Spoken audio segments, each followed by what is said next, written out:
The night the doorbell saw everything. Help, please.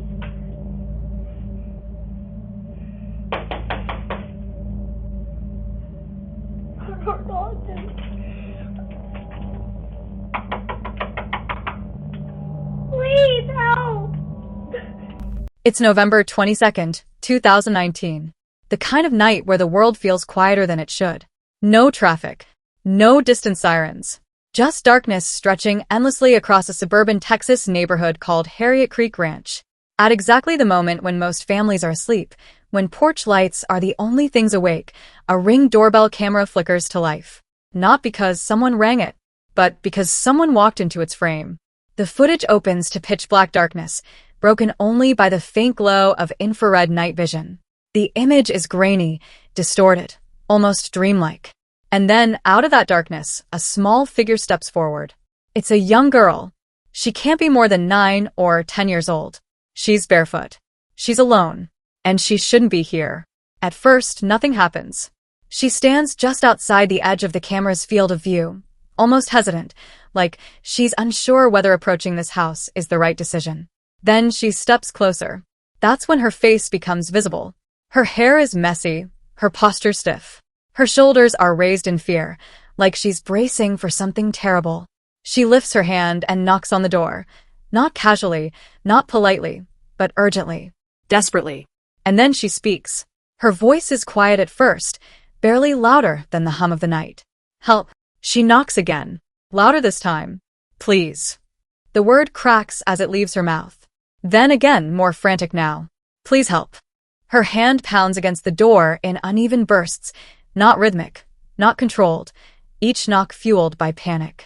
And as she does this, something even more unsettling happens. She keeps turning her head, over and over, glancing sharply to her left, then behind her, then back to the door. It's not random. It's not curiosity. It's fear. The kind of fear that only comes from knowing someone or something might be right behind you. She pleads again, her voice trembling now, rising in pitch. Help. Her words echo into the empty street. No lights turn on. No door opens. No footsteps approach from inside the house. The girl knocks harder, faster, her breathing audible now. You can almost hear her heart racing through the microphone. She leans closer to the door, as if proximity alone might convince someone inside to answer. But no one does. Seconds stretch into something unbearable.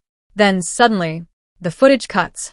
The video ends mid-panic, mid-plea, leaving nothing but silence. But the camera doesn't stay dark for long. Seconds later, it activates again. The girl is still there. Still knocking. Still begging. Still glancing over her shoulder like she's counting down the seconds until something catches up to her. She raises her voice, shouting now, her words tumbling into each other. Please help me. And then she stops. She steps back from the door. She turns fully toward the street. And she runs. Not casually. Not cautiously. She sprints. She screams incoherently as she disappears from the frame, her voice fading into the darkness as she vanishes down the road. And that's it. No resolution. No explanation. No return. Just empty footage. The street remains still, unchanged, as if nothing had ever happened. But something had happened. The problem is no one saw it in time. The homeowners weren't even there. This wasn't their primary residence. It was a rental property, unoccupied that night.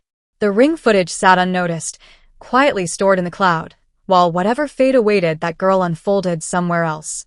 It wasn't until much later, after reviewing notifications, that the homeowner discovered the video. And when they did, panic set in. They contacted law enforcement immediately. They shared the footage online, hoping anyone, would recognize the girl or know what had happened next. But the responses that came back were chilling. No missing person reports matched her description. No neighbors recalled seeing a child running through the streets that night. No additional security cameras capture her path. It was as if she had appeared out of thin air and vanished just as completely. To this day, law enforcement has released no public updates. No confirmation. No resolution. No closure. The footage remains exactly what it was the moment it was recorded, a fragment of terror suspended in time. And that's where the theories begin. Theories born in the dark. When footage like this surfaces, the internet does what it always does. It slows it down, brightens it, zooms in on every shadow, replays every frame until meaning is forced out of silence. And in this case, people weren't just curious, they were desperate. Because what they were looking at wasn't a prank, or a ghost video, or some harmless anomaly. It was a child in visible distress, asking for help, and seemingly never receiving it. The first theory to take hold was also the most immediate, the most human. That this girl was running for her life. Many believe she was either escaping an active kidnapping or fleeing an abusive situation inside her own home. It's a theory grounded not in speculation, but in behavior. The way she knocks. The urgency in her voice. The way she repeatedly looks over her shoulder, not randomly but with intent. She wasn't just afraid. She was afraid of something specific. Those who support this theory often point to similar, documented cases where children have escaped dangerous situations only to seek help from the nearest home. One of the most well-known examples occurred years later, when a young boy escaped an abusive household, ran barefoot to a neighbor's home, and begged to be taken to the police station. That case had a resolution. This one doesn't. And that's what makes it so unsettling. If this girl had escaped from someone, then logic suggests she would have been recaptured shortly after running away from the door. That would explain why no other footage exists. Why no neighbors recall seeing her. Why no missing person reports line up. It would also explain the way she keeps glancing back, like she knows she's only bought herself seconds.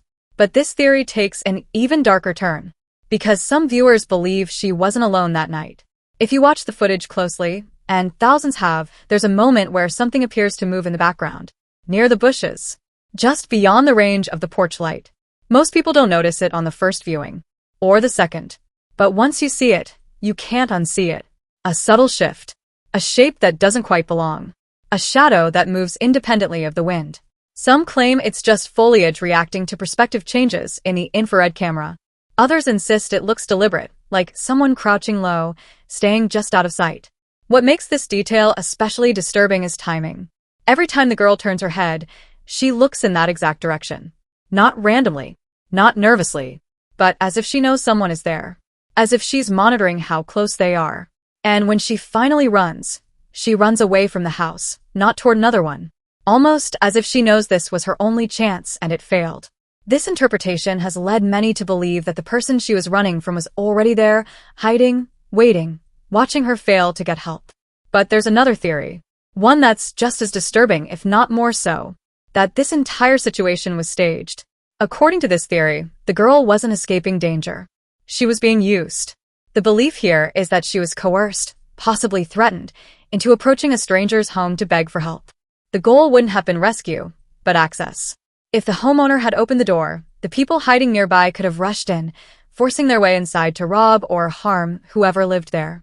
It's a tactic that has been rumored before, though rarely documented, using perceived innocence as a weapon. A child's voice. A child's fear. A child's desperation. The perfect lure. This theory attempts to explain several details. Why she keeps looking toward the bushes, for direction, reassurance, or instruction. Why she doesn't try multiple houses, because this was the designated target. Why she seems unsure at moments, because the plan isn't unfolding as expected. And when no one answers the door, the plan collapses. She panics. She runs. And the opportunity disappears. Both of these theories, escape victim or forced accomplice, are horrifying for the same reason. In both scenarios, this child is not safe. She is either being hunted or controlled. Yet despite the intense public attention this footage received, no definitive answers ever came, which only deepened the mystery. At one point, online investigators believed they had found her identity. They noticed a striking resemblance between the girl in the video and a missing child named Serenity Dinid, a 9-year-old girl who disappeared earlier in 2019 from a children's facility in South Dakota. The similarities were enough to raise alarms. The timing fit. The age matched. Even facial features appeared eerily close. But this theory, too, led to more questions than answers. One of Serenity's mothers eventually addressed the speculation in a Facebook post. She stated that she had seen the ring footage, had contacted law enforcement, and had been told that the child in the video had been identified. According to her, investigators claimed the girl lived in that neighborhood. And that was it. No explanation for why she was begging for help. No explanation for why no one recognized her. No explanation for why she vanished into the night. And critically, no confirmation from police.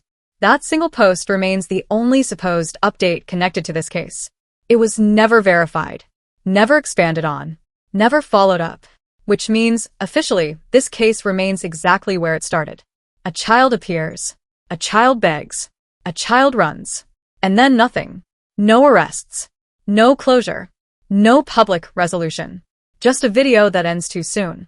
For most people, mysteries fade with time. But some don't.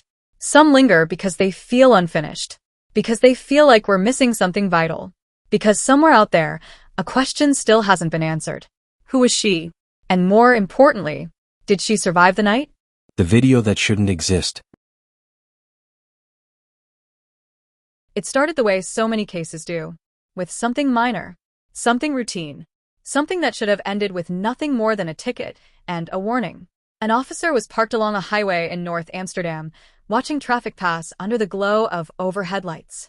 Cars blurred by in predictable streaks of red and white until one vehicle stood out. A black Mercedes, moving far too fast for the flow of traffic. The officer pulled out and gave chase. For a moment, it seemed like a standard pursuit. The patrol car closed the distance, sirens cutting through the night as the Mercedes weaved through lanes. But the gap never fully closed. The driver pushed harder, accelerating until the car disappeared completely from view. The officer was forced to back off. Minutes later, the Mercedes reappeared. But not the way anyone expected. It was sitting motionless on the shoulder of the road. The engine was off. The driver's door hung wide open. And the person behind the wheel was gone. The officer approached cautiously, scanning the surrounding area for movement. There was none. No suspect. No witnesses. Just an abandoned car in the middle of the night. Or so it seemed. Inside the vehicle, resting in plain sight, was a cell phone. It had been left behind in the rush to flee. And that mistake would unravel everything. The phone was taken into evidence and searched, initially in hopes of identifying the driver. That part didn't take long. The device belonged to the man who had fled the scene. But buried inside the phone's camera roll was something no one expected. A video. 1 minute long. Recorded weeks earlier. A video that suggested this man hadn't just been speeding. He may have been involved in something far worse. The footage opens inside a moving vehicle. The camera is handheld, unstable, bouncing slightly with the motion of the road. The person filming is in the driver's seat. Beside him, another man sits in the passenger seat. Both men are agitated. They're talking over one another, voices raised, emotions spilling out in short, angry bursts. Their focus is locked on the car in front of them, another vehicle, moving steadily with traffic, unaware that it's being watched. The men refer to something that happened moments earlier. They call it an act of brutality. Something so offensive, so unforgivable, that in their minds, it warrants only one response: revenge. Based on the context, investigators would later believe that the incident in question was nothing more than a traffic merge. A lane closure had forced cars together unexpectedly, and the vehicle ahead likely cut in front of them without realizing it. To the people inside that car, it was nothing. To the men filming, it was everything. As they close the distance, their tone shifts. Their anger sharpens. Their words grow darker. They talk about punishment. They talk about consequences. They talk about death. The car pulls alongside the vehicle they've been fixated on. The passenger reaches into his jacket and pulls out a handgun. He raises it and points it directly at the driver of the other car. The window rolls down. The audio spikes violently, distorting into harsh static. The camera shakes harder now, adrenaline overtaking steady hands. For a moment, it's difficult to tell what's happening. Then the man with the gun appears to pull the trigger. Once. Nothing obvious happens. He pulls the gun back into the car, manipulates it, possibly cocking the weapon, and leans out again. A second attempt. This time, there's a sharp popping sound. Immediately, both men erupt into laughter. Not nervous laughter. Celebratory laughter. The kind that comes from believing you've just gotten away with something irreversible. The video ends abruptly. No aftermath. No confirmation of impact. No screams. Just two men laughing into the night. When investigators found this footage, their first priority was obvious. Find the victims. Metadata from the video revealed it had been recorded on May 12, 2014, around 9:40 p.m., on the A10 Ring Road near Amsterdam. They cross-referenced this information with every report they had. There was nothing. No calls. No accidents. No shootings. No hospital records tied to that location or time. It was as if the incident had never happened. Yet the evidence was undeniable. Police tracked down the men in the video. They identified them. They questioned them. But when asked about the people they had shot at, both men refused to elaborate. They claimed not to know what happened to the occupants of the other car. They offered no details, no explanations, and no remorse. Investigators were left in a bizarre position. They had suspects. They had footage. They had proof of at least attempted violence. But they had no victims. That's when they went back to the video, frame by frame. And what they noticed changed everything. Throughout the footage, the perpetrators repeatedly refer to the people in the other car as a group of men. But when police examined the unblurred original footage, they discovered something chilling. The driver was male. The front passenger was not. She was a woman wearing a headscarf. And in the back seat, there was a child. This hadn't been an act of road rage between men. This had been an armed attack on what appeared to be a family. The footage was released to the public later that year under the name Amsterdam Shooting Incident, Ring Road A10. The faces and voices of the perpetrators were obscured, though authorities never explained why. In releasing it, police issued a plea. They asked for witnesses. They asked repair shops to report any vehicles with unexplained bullet damage. They asked hospitals to check records. And most importantly, they asked the family in the targeted car to come forward. Because without them, this case could not move forward. That was over a decade ago. No one ever came forward. The family vanished. And the video remains one of the most disturbing pieces of footage on the internet, not just because of what it shows, but because of what it doesn't. The post that changed everything. On June 16, 2020, a post appeared on Reddit that didn't look particularly unusual at first glance. It was short, direct, urgent. The title read, like thousands of others that had come before it, a plea for help in finding a missing person. The post was made in the subreddit r/Argentina by a user named noromnorom, and it contained a photograph of a middle-aged woman with a tired but gentle expression. Her name was Emma Rosario Kulk. According to the post, she had been missing since Friday, June 12th, after leaving her home in the Casteller San Juan neighborhood, part of Buenos Aires' western zone. She had reportedly gone out to buy something nearby and never returned. The post ended with a phone number and a simple request. If you saw her, please call. Any information will be appreciated. Within minutes, the comments began to fill. People asked the usual questions. What was she wearing? Did she have her phone? Was this reported to the police? Nuram responded quickly. He explained that Emma had left her bicycle at home, taken her wallet with her ID, and carried her phone. She wasn't supposed to be gone long. This wasn't a planned disappearance. As the post gained traction, Nuram made a clarification that shifted the tone of the entire thread. Emma wasn't just a missing person. She was his mother. Suddenly, this wasn't just another Reddit post. It was a son publicly searching for his missing parent, turning to strangers because he had nowhere else to turn. The comments section transformed. Messages of support flooded in. People offered advice on tracking phones, checking hospitals, contacting transit authorities, even searching abandoned properties. Nuram thanked nearly everyone. He seemed overwhelmed, but hopeful. And then, just as quickly as the search began, it ended. A follow-up update appeared shortly after. It was brief and devastating. Emma Rosario Kulk had been found. She was dead. According to the update, Emma had been murdered, stabbed once in the chest and twice in the head, and buried in the backyard of her own home. The person responsible, Nuram claimed, had been arrested. The killer was her son. Not Nuram, but her other son, Daniel Kulk, 20 years old. The comments exploded. Shock gave way to confusion, and confusion quickly turned into suspicion. Because now there was a glaring inconsistency that no one could ignore. Nuram had said he was Emma's son. Daniel was Emma's son. And Daniel was 20. So someone asked the question that everyone was thinking. By any chance are you 20 years old? Nuram replied with a single word. 25. It was meant to settle the matter. Instead, it made everything worse. As users began digging through Nuram's post history, they found something deeply unsettling.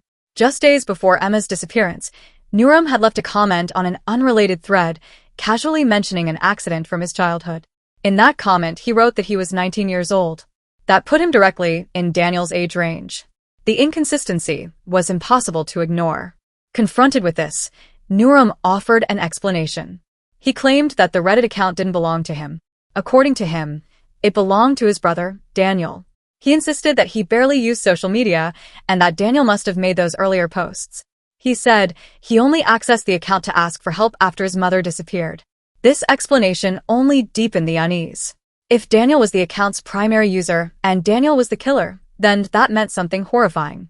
When those posts were made, Emma may have already been dead, buried in their backyard. And the person asking the internet for help might have been the one responsible, either directly or indirectly. Shortly after this explanation, Norom stopped responding. The account went silent. For over 2 years. No clarifications. No updates. No closure. Then, in 2022, the silence broke. The account returned, but whoever was behind it now seemed like a completely different person. The tone was erratic, aggressive, almost taunting. They bragged about their online presence and lashed out at anyone who questioned them about the case. And then came the biggest twist of all. The user now claimed that he was never Emma's son. Instead, he said he was Daniel's best friend. According to this version of events, Daniel had asked him to make the Reddit post to spread awareness about his mother's disappearance. Completely unaware, he claimed that Daniel himself was responsible for her death. It was the final explanation, and it made almost no sense. Why lie about being her son? Why give inconsistent ages? Why disappear for years? Why return with hostility instead of clarity? Every version of the story contradicted the one before it. Some believe the simplest explanation is the darkest one, that noromnorom was Daniel Kulk all along, using Reddit to manufacture the illusion of concern, possibly even harvesting advice to mislead investigators or delay discovery. Others believe the account was shared, misused, or even hijacked after Daniel's arrest. And some think the truth is fragmented, pieces of honesty buried under layers of panic, guilt, and fear. What makes this case especially disturbing isn't just the internet mystery surrounding the account. It's the undeniable reality at the center of it. Emma Rose Rio Kulk was murdered by someone she trusted inside her own home. And to this day, there is no clear public record confirming Daniel's conviction, sentencing, or current status. No official timeline. No transparent resolution. Just a digital trail filled with contradictions. A mother gone. A family shattered. And a Reddit account that may have documented the aftermath of a murder in real time, whether intentionally or not. The last photo she ever posted. For months, no one realized anything was wrong. That wasn't unusual. Angeline Pete had a history of disappearing for stretches of time. She would leave home, drift from place to place, hitchhike across the Vancouver area, sometimes even join traveling circuses, and then, eventually, she would return. This cycle had repeated itself enough times that when she stopped answering messages in the spring of 2011, concern didn't immediately turn into alarm. But this time felt different. By the end of summer, something had clearly changed. Friends hadn't heard from her. Family members hadn't received a single call or message. And perhaps most unsettling of all, Angeline's Facebook profile, once active, frequently updated, and full of casual snapshots, had gone completely silent. Except for one post. On May 20th, 2011, Angeline uploaded a photograph without any caption, explanation, or follow-up. It was the last thing she would ever share online. At first glance, the image doesn't seem remarkable. It's a close-up photo of Angeline's face, taken indoors under harsh lighting. But when you look closer, you notice something wrong. Her lip is swollen, split, bruised. And once you understand the context behind that photo, it becomes impossible to view it as accidental. That same night, Angeline had been drinking in downtown Vancouver with her fiancé, Robert Calden. As the night wore on, the two began arguing while waiting to catch a ferry home. What started as a verbal dispute escalated quickly, voices raised, bodies tense, emotions boiling over. Then it turned physical. The altercation became so intense that police were called to the scene. When officers arrived, they observed visible injuries on Angeline's face, including the busted lip seen in the photo. Robert was arrested on the spot. But the case stopped there. Angeline refused to give a formal statement. She insisted that she just wanted to go home. Without her cooperation, no charges were filed, and Robert was released. It was directly after this encounter, after the police left, after the fight ended, that Angeline posted the photo. No caption. No explanation. Just proof. And then she vanished. In isolation, the timeline seemed straightforward, even obvious. A violent fight. A cryptic photo. A disappearance. The implication feels unavoidable, that Angeline may have been killed by the man she was last seen with. But the truth is far more complicated. Because Angeline Pete was not a passive victim in her own story. She had a long, documented history of violence herself, much of it tied to her struggles with alcohol. Past relationships were marked by volatility, with former partners reporting repeated physical altercations. Angeline had been arrested multiple times, most recently in 2009 after a large bar fight. That arrest came with conditions. She was given a 9 p.m. curfew. She was ordered not to drink alcohol. Both conditions were violated on the night of May 20th, which meant Angeline wasn't just at risk emotionally, she was at risk legally. Police followed up days later, arriving at her home to question her about the curfew violation. No one answered the door. On May 25th, a warrant was issued for her arrest. That same day, officers returned. Inside the apartment, they found only Robert. He told police that Angeline was on the phone, and according to officers, they spoke with her. Over that call, they advised Angeline to turn herself in. She claimed she was no longer in the area and eventually ended the call. This is the last confirmed contact anyone ever had with Angeline Pete. Police never saw her again. Friends never heard from her again. Her online presence went completely dark. Robert later claimed that Angeline returned home after that phone call, stayed briefly, and then left again the next day, May 26th, never to return. That explanation has never sat right with those who knew her. From that moment forward, Angeline left no trace. No bank transactions. No welfare checks. No social media activity. No attempts to contact her son. And that detail may be the most haunting of all. Angeline was a mother. At the time she disappeared, her 7-year-old son was living with his father, but Angeline remained deeply involved in his life. Family members describe her as flawed, volatile, and troubled, but fiercely loving toward her child. And yet, in the 15 years since she vanished, she has never tried to reach him. Not once. For many, that alone suggests something terrible happened. But suspicion doesn't stop with Robert. Angeline was known for hitchhiking, frequently and recklessly. She would accept rides from strangers without hesitation, traveling long distances without telling anyone where she was going. After her disappearance, there were unconfirmed sightings of a woman resembling Angeline in places like Port Hardy and Grand Prairie. Reaching those areas would have required traveling along Highway 16, the Highway of Tears, a stretch of road infamous for the disproportionate number of Indigenous women who have gone missing or been murdered along it. Advocacy groups estimate that dozens of women, many Indigenous, have vanished while traveling that route. Angeline was Indigenous. If she was hitchhiking there, she would have been especially vulnerable. And so the theories fracture. Was she killed by her fiancé after the fight? Did she run to avoid jail, only to meet someone worse? Did she disappear intentionally and somehow never look back? Every possibility feels plausible. And every possibility feels devastating. For Angeline's family, this isn't an internet mystery. It's a wound that never healed. They continue to hold vigils. They continue to speak her name. They continue to hope. And her son, now grown, has carried that hope with him his entire life. He took up hockey not just as a sport but as a signal, a way to be seen. Because as one family member once said, he wants to play hockey so that if he gets famous, his mom will be able to find him. When people vanish without leaving. When you step back and look at these cases side by side, a pattern begins to form. Not in the details, those vary wildly, but in what's missing. Answers. In each story, something critical disappears alongside the person. A child runs into the dark and leaves behind no trace. A family is fired upon, yet never reports the crime. A mother vanishes, and the digital record meant to preserve truth only deepens the confusion. What connects them isn't just mystery. It's silence. Silence from witnesses. Silence from victims.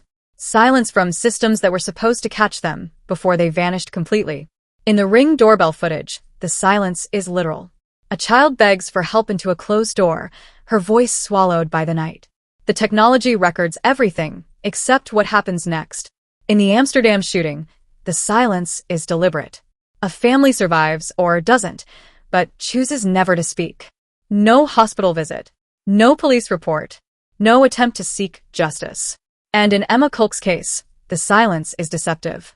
Words flood the internet, but none of them can be trusted. Every statement contradicts the last. Every explanation creates a new hole where truth should be. Angeline Pete's disappearance takes that silence and stretches it across 15 years. No calls. No sightings that can be confirmed. No digital footprint. Just absence. And absence is harder to investigate than violence. Because violence leaves evidence. Absence leaves questions. Law enforcement often describes these cases as cold, but that word doesn't fully capture what's happening. Cold cases aren't inactive, they're suspended, waiting on a single detail, a single witness, a single mistake. But what happens when no one talks? When fear outweighs justice? When survival depends on staying invisible? When coming forward might be more dangerous than staying silent? In the Amsterdam case, investigators did everything they could. They released the footage. They appealed to the public. They begged the victims to come forward. But without testimony, the law has limits. Even with video evidence, even with suspects, even with a weapon, a case can collapse if no one is willing to stand behind the truth. That family may have believed silence was the only way to protect their child. And if that's true, then justice never stood a chance. The Ring doorbell case raises an even darker possibility that some disappearances don't fail because no one saw them, but because no one answered. A locked door. An empty house. A few seconds too late. Technology captured the moment, but it couldn't intervene. It couldn't open the door. It couldn't follow her into the street. And once she left the frame, she may as well have left the world. Emma Kulk's case shows how the internet, often viewed as a tool for truth, can become a smokescreen. When lies, half-truths, and panic collide in public view, clarity is the first casualty. Was the account operated by a grieving son? A guilty one? A brother? A friend? Or all of the above? Each explanation feels possible. And that's the problem. When too many possibilities exist, certainty disappears. Angeline Pete's story may be the most haunting because it exists on the edge between choice and fate. She lived a dangerous life. She took risks. She trusted strangers. But none of that explains 15 years of nothing. People don't just erase themselves that completely, not without help. Not without fear. Not without something going terribly wrong. What these cases force us to confront is an uncomfortable truth. Not every mystery has a resolution waiting to be discovered. Some are only preserved because they were captured at all. A camera recording when no one was watching, a phone saving a video never meant to be found, a social media post frozen in time. Without those fragments, these people would have vanished, without even a question mark left behind.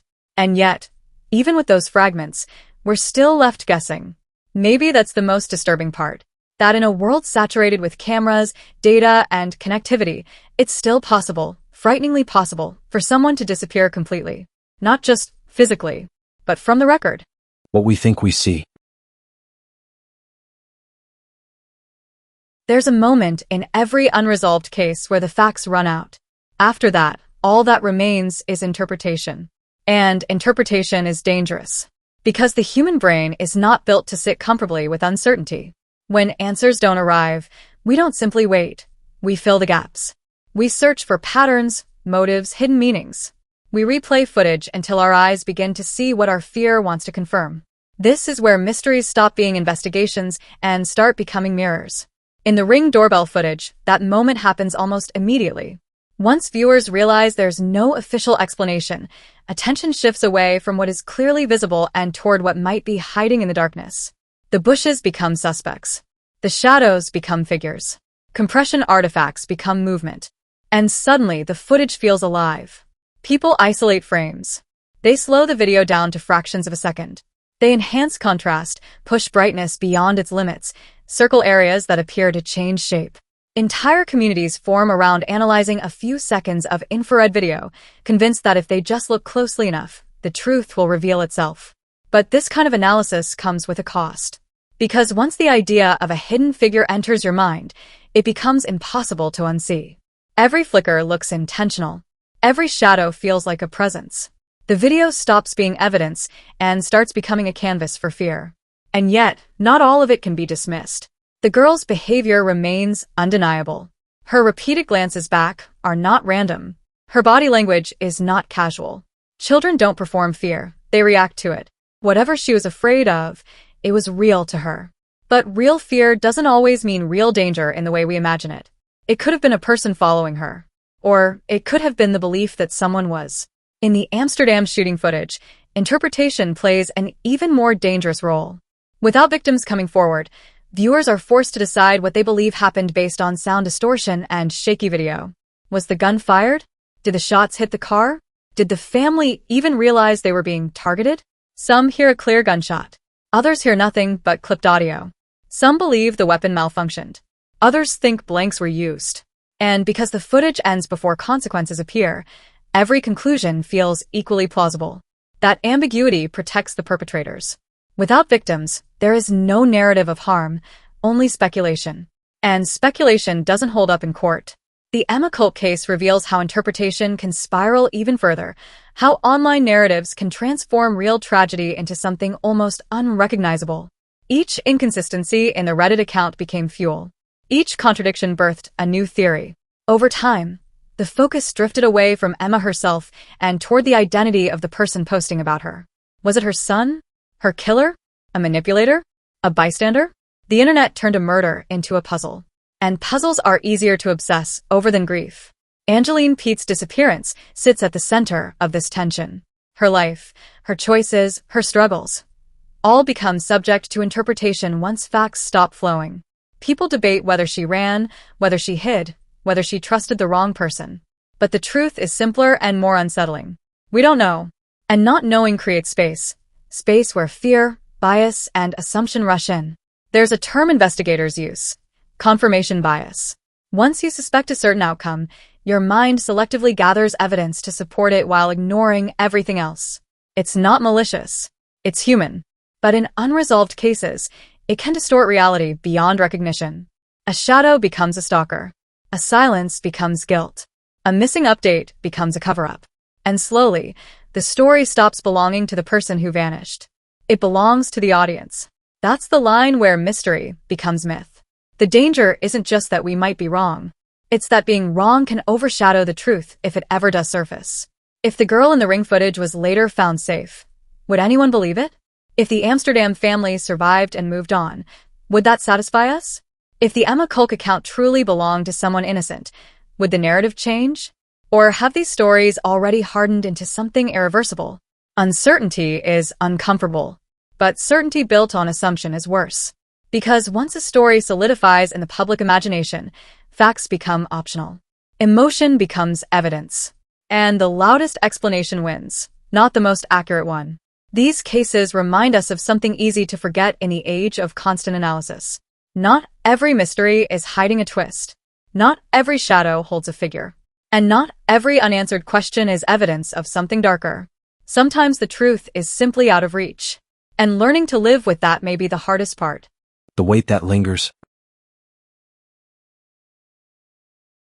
Long after the footage stops playing, after the headlines fade and the comment sections go quiet, something remains. Not answers. Wait. The kind that settles in slowly, almost unnoticed, until you realize these stories have changed the way you look at the world. You double-check locks you never thought about before. You hesitate at doors you would have opened without thinking. You replay moments in your own life, wondering how close you may have been to becoming someone else's unanswered question. That's the lasting impact of unresolved cases. They don't end when the story does. They migrate into the everyday. For families, that weight is constant. Angeline Pete's loved ones don't get the closure that comes with certainty. There's no grave to visit. No official moment to mark the end of hope. Just an open space in time where answer should be. Every year that passes doesn't erase the pain. It reshapes it. Birthdays become reminders. Holidays become quieter. And hope, once a lifeline, becomes something heavier to carry. Hope can be cruel when it has nowhere to land. In the Ring doorbell case, that weight spreads outward.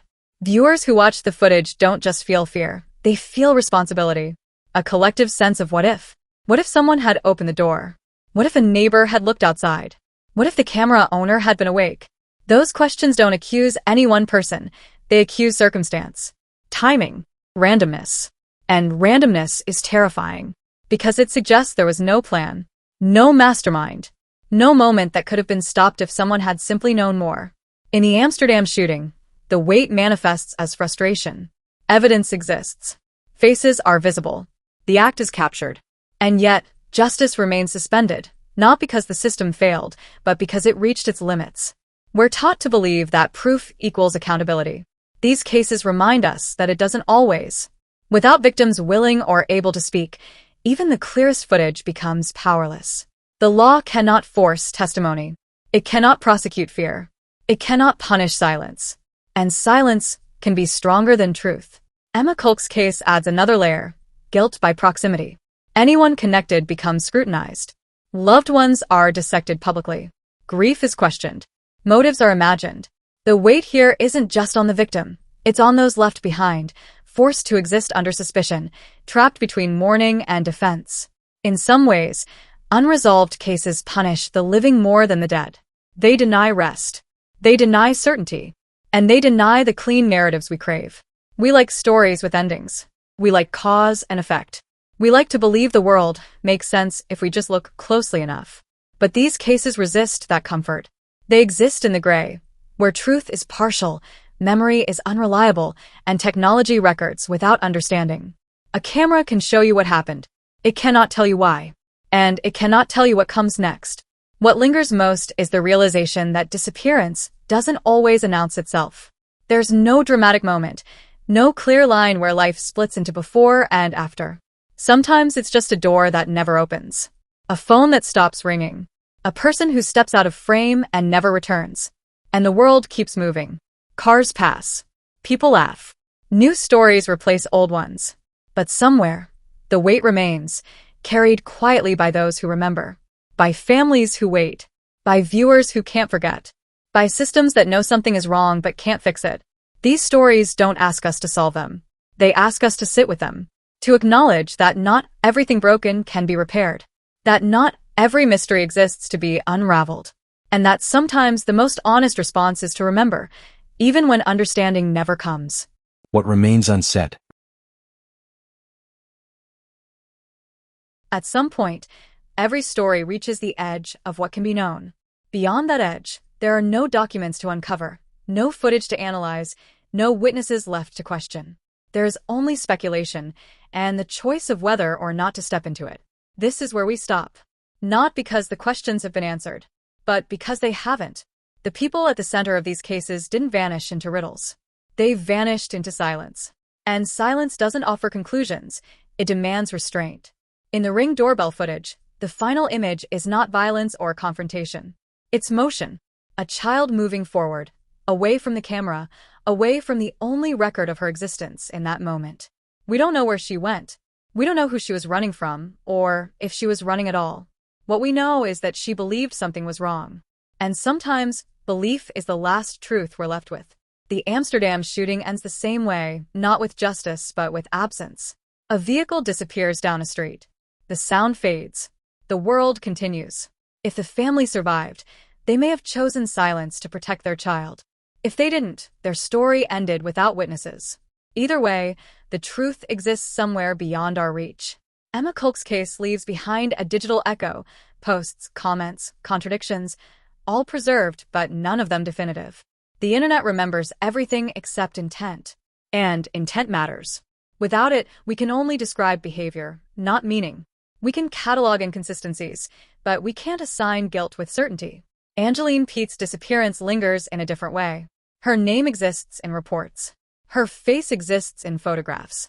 Her life exists in fragments. But her ending does not. 15 years of waiting turns time into something abstract. Hope becomes quieter. Memory becomes sharper. And the absence becomes permanent. These stories don't ask us to solve them. They ask us to remember the limits of certainty. To acknowledge that footage is not truth, it's perspective. That silence is not proof, it's context. And that mystery does not automatically mean conspiracy. In a world obsessed with answers, choosing not to invent them is an act of respect. Respect for victims whose stories aren't ours to finish. Respect for families who live with uncertainty rather than spectacle. Respect for truth, even when it refuses to be shaped into a narrative. What remains unsaid matters just as much as what is spoken. Because between facts and theories, there is a space where humanity lives. That space is where fear exists, but also empathy. And empathy doesn't demand closure. It demands awareness. If these stories leave you unsettled, that's not a failure of understanding.